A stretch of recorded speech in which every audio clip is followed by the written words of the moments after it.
Je me demande si ce qui nous fait poser non pas des problèmes au sens quotidien du terme, mais peut-être des faux problèmes au sens quotidien du terme. Voilà, ce qui nous pose des problèmes, est-ce que ça a quelque chose à voir avec notre corps comme problème? Voilà, si c'est une question bien posée ou c'est un faux problème, c'est à nous démêler.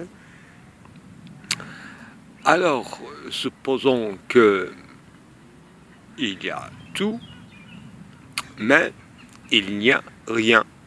C'est-à-dire que le tout est comme rien et rien comme le tout. Disons pour simplifier les choses que le tout n'existe pas au sens strict du terme.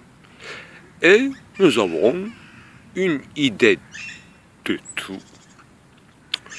Parce que le tout n'existe pas, le tout ne peut exister que dans l'idée, ne serait-ce que dans la parole. Dans une parole qui prolifère le tout, qui renvoie à une idée de tout qui n'existe pas ici, maintenant. C'est le rien. Donc on parle du rien comme du tout. Et c'est une pas vers le tout et pas du tout. Certains postulent que oui, on ne peut pas atteindre le tout, on ne peut pas avoir le tout. Mais c'est pas que le tout n'existe pas, mais le tout n'est pas encore achevé. Mais comment on peut vouloir que le tout s'achève alors que, par définition, nous faisons partie du tout? Comme nous ne sommes pas encore achevés, le tout n'existe pas. Peut-être que le tout, c'est nous, ou bien c'est nous que nous allons achever le tout. Quand nous serons nous-mêmes achevés, c'est-à-dire devenus rien, autrement tout. C'est ça, le problème de tout concerne notre existence et notre fin. Et c'est ça le tout. Est-ce que le tout a un début et une fin? Voilà ce qui fait tout. Avoir un début et une fin, c'est pas tout, c'est une finitude. On sait pas que le tout est fini, ou bien on peut en finir avec le tout. Ce que nous pouvons supposer que nous achevons et parachevons les choses quotidiennes partielles avec ce sentiment de tout, c'est-à-dire d'achèvement. Alors que rien ne s'achève, tout tombe vers le rien. Donc, en parlant de partie, nous croyons parler du tout, mais pas du tout. Car un pas vers le tout, c'est encore une partie du tout. Le problème véritable, c'était, est-ce qu'on peut trouver une partie qui ne fera pas partie du tout? On suppose que c'était nous. Nous que nous observons ou contemplons le tout n'étant pas en faire partie, comme en dehors du tout. En fait, nous nous supposons comme une pièce exclue ou une partie hétérogène au tout qui a capacité de surplomber le tout, alors que le tout nous surplombe. C'est ça Kant lutte. des géants ont une partie presque imperceptible et un tout, par définition, imperceptible. Voilà, grand doute concernant la perception vient de là, peut-être. En critiquant toute perception, on oublie que le tout perçoit et conçoit le tout, c'est-à-dire son propre rien.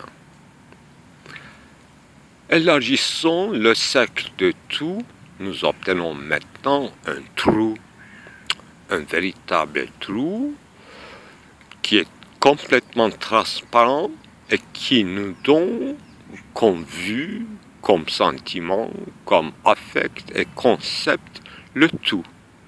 Quand le tout, comme un cifère, devient grand trou, nous obtenons le tout. Mais le problème, c'est que c'est le tout qui encercle le trou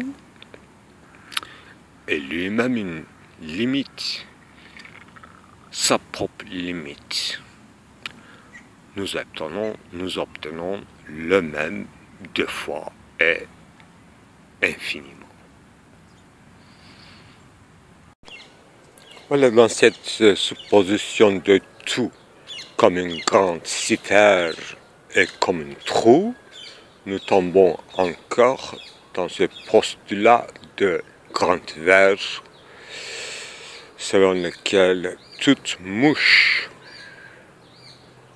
mondaine face à un verre qui lui donne tout l'horizon de ce qu'il a comme tout, mais comme limite. Le tout s'offrant à une mouche comme un obstacle. C'est sa grande hypothèse de verre sur laquelle chaque mouche d'un jeune à un autre va s'effacer.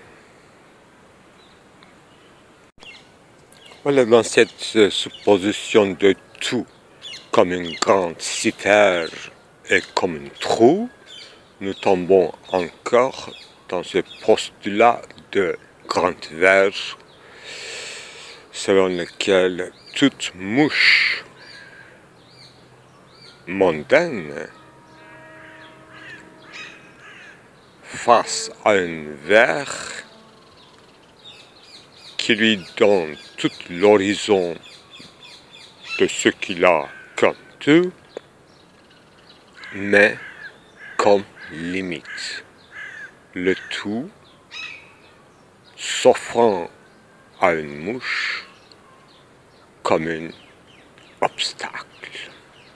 C'est sa grande hypothèse de verre sur laquelle chaque mouche d'un jeune à un autre va s'effacer. Même si nous sommes écrasés ou affaissés sur une vitre d'une voiture à grande vitesse, c'est-à-dire mondanité du monde, le monde sur lequel nous avons ouvert les yeux, alors pour nous, dans ce grand trou à verre, il y a des choses à voir parce que c'est notre tout finalement. Tout dégradant ou se régénérant, il ne faut pas quand même rater cette éternelle régénération, bien qu'il garde bien sûr quelque chose de secret dans toute cette dégradation, corruption. C'est ça qu'il ne faut pas rater. C'est mon message et réponse à Alperen Kartal, qui m'a inspiré avec ses métaphores, qui disait clairement que le tout, c'est la moitié. Il n'a même pas dit que le tout, c'est pas achevé. Moi, j'ai un peu développé comme réponse une sorte d'inachèvement du tout. Elle est urgente du parti qu'il nomme moi, correctement à mon avis, qui m'a inspiré beaucoup. Et cette métaphore de verre, il vient directement de lui. Mondanité du monde, c'est comme une vitre. Métaphore du trou aussi, trou élargi, cercle du tout, et qui laisse indemne les choses, comme dans le monde des phénomènes, idem dans le monde nous-mêmes. Ça, c'est une nouveauté, c'est une pensée d'immanence, finalement, qui est assez déleuzienne. Il cite une fois lui et une fois Lacan, concernant le processus de devenir moi par rapport à moi, identité de moi. Comment je m'identifie par rapport à mon passé, ça lui concerne aussi très directement mon maintenant devenir et mon futur antérieur que je me projette finalement comme dans l'imaginaire, au sens lacanien. Je suppose, enfin, ça peut être symbolique aussi, parce que lui, il parle des signes, et la différence du signe avec les mots. Les mots ont trahi les signes. Les signes n'avaient pas une prétention. Les mots semblent, selon lui, je cite, avoir beaucoup de couches de signification, mais ils ne représentent que le monde et nullement moi qui reste irreprésentable. C'est son fort à lui, de Alperen Kartal. Même si nous sommes écrasés ou affaissés sur une vitre d'une voiture à grande vitesse, c'est-à-dire mondanité du monde, le monde sur lequel nous avons ouvert les yeux, alors pour nous, dans ce grand trou à verre, il y a des choses à voir parce que c'est notre tout, finalement. Tout dégradant ou se régénérant. Il ne faut pas quand même rater cette éternelle régénération, bien qu'il garde bien sûr quelque chose de secret dans toute cette dégradation, corruption. C'est ça qu'il ne faut pas rater. C'est mon message et réponse à Alperen Kartal, qui m'a inspiré avec ses métaphores, qui disait clairement que le tout, c'est la moitié. Il n'a même pas dit que le tout, c'est pas achevé. Moi, j'ai un peu développé comme réponse une sorte d'inachèvement du tout. Elle est urgente du parti qu'il nomme moi, correctement à mon avis, qui m'a inspiré beaucoup. Et cette métaphore de verre, il vient directement de lui. Mondanité du monde, c'est comme une vitre. Métaphore du trou aussi, trou élargi, cercle du tout, et qui laisse indemne les choses, comme dans le monde des phénomènes, idem dans le monde nous-mêmes. Ça, c'est une nouveauté, c'est une pensée d'immanence, finalement, qui est assez délésien. Il cite une fois lui et une fois Lacan concernant le processus de devenir moi par rapport à moi, identité de moi. Comment je m'identifie par rapport à mon passé, ça lui concerne aussi très directement mon maintenant devenir et mon futur antérieur que je me projette finalement comme dans l'imaginaire, au sens lacanien. Je suppose, enfin, ça peut être symbolique aussi, parce que lui, il parle de signes, et la différence du signe avec les mots. Les mots ont trahi les signes. Les signes n'avaient pas une prétention. Les mots semblent, selon lui, je cite, avoir beaucoup de couches de signification, mais ils ne représentent que le monde et nullement moi qui reste irreprésentable. C'est son fort à lui, de Alperen Kartal.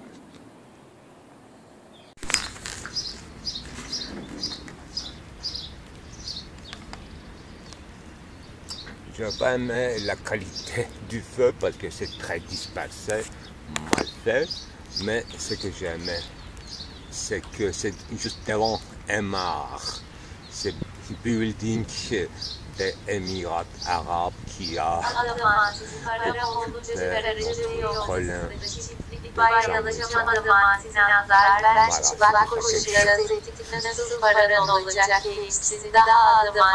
Je passe pas non commande.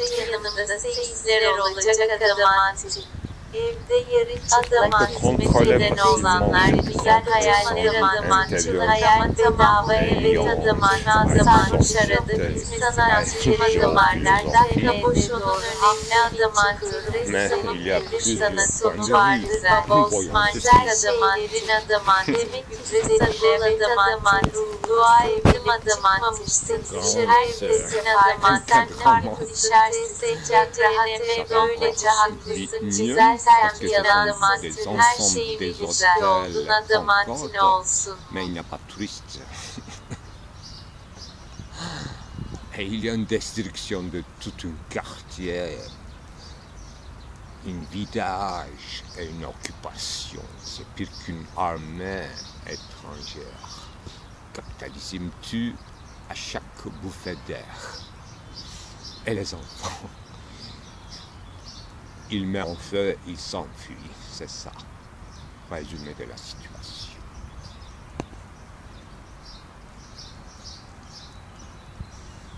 Il ne fait pas froid, mais il met du feu parce que c'est un signe de résistance et peut-être conquête.